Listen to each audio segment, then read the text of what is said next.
Hello everybody, it's Playing with Fire. Sorry for the background noise, I'm stainless steel tumbling some brass. What I'm doing today is taking 40 Smith & Wesson brass,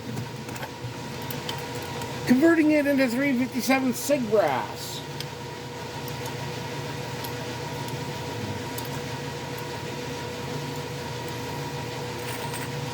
And we'll go from there. I'm loading some 147 grain flat nosed.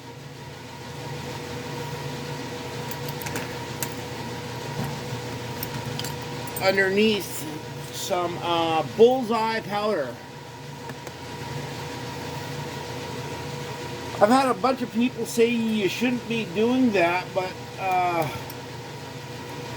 you shouldn't be doing this if you're loading to max charge. And I'm definitely not doing that. I'm definitely loading a safe number for my feet per second.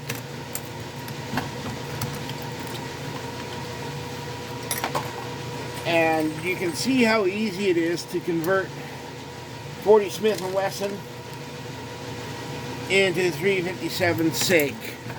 It's fractionally shorter than the 357 SIG brass, but as long as I'm using a bullet with a longer sidewall, it'll still get a efficient grip on it, and I'm crimping them because I'm shooting them out of SIG 226. I like the fireballs it gives me. So, the reason why some people say you shouldn't be doing this conversion is because some people, the books say that the base web is thinner on a 40 Smith & Wesson than a 357 SIG or a 10 millimeter.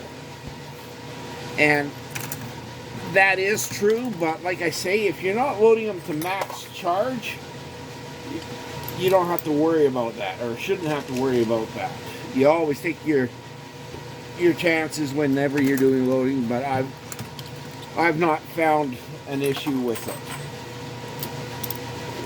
And I've just been sitting down here for a while doing some of this.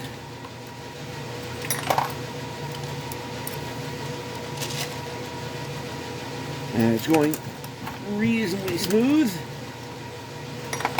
I was having problems there the other day. I didn't like the looks of the video, so I deleted it. Sorry about that, guys. And yeah,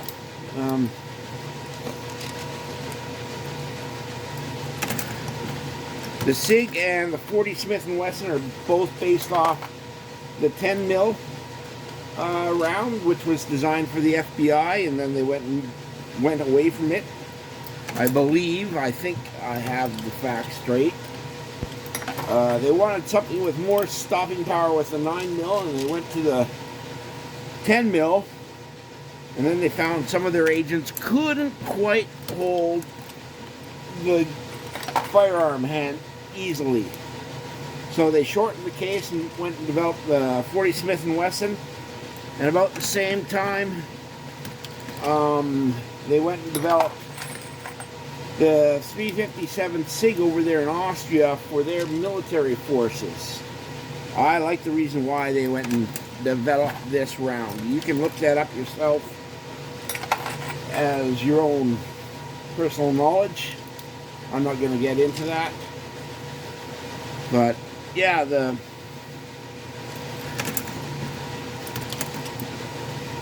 SIG is a pretty nice round. If you're shooting at low light areas, you'll notice it throws a pretty big fireball. Oh my gosh. That's not good. That makes 2 of those that I've done. Guess I'm not setting them in there squarely. But I can rip them apart and get most of the components. I won't be able to use the brass or the primer again, but I'll be able to save the bullet and the powder.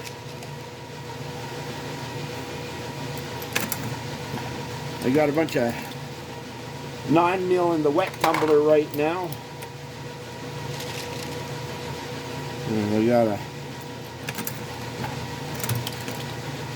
request to load a whole bunch of those up after my run of 357 SIG is done.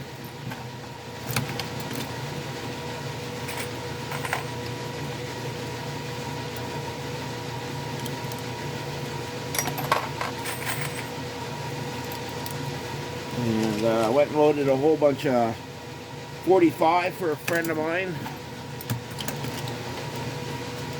And now I'm working on this stuff for myself. Punch out a bunch of this, and then I'll move on to a bunch of 9mm on this press. And then I'll see about moving over to my other press and loading myself some 6.5 Grendel.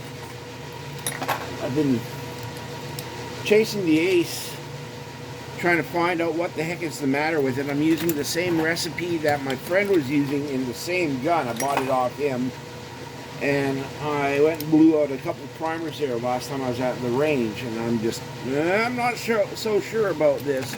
But I also got myself some benchmark powder. I'm going to try some benchmark rather than the 8208 XPR on it and see how it does. It's got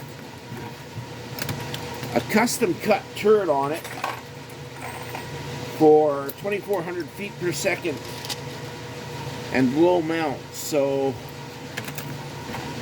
I'll have to wait and see how this all works out with that. If I can stop blowing the primers out or over speeding, because they were at 2500 feet per second versus the 2400 feet per second, I should be able to get it back onto the 0 my friend had and be able to go from there.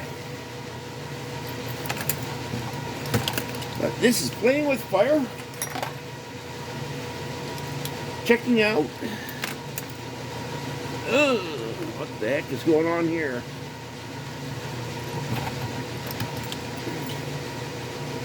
Oh, I got a 9mm in here.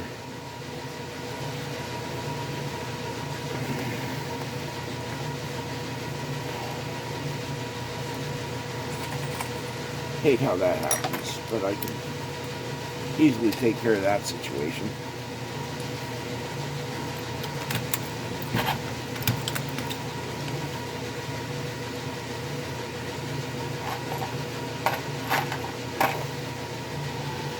So yeah, can hardly tell that they're remanufactured, and that's what I like about it. This is why I reload. Let's fire. Peace out.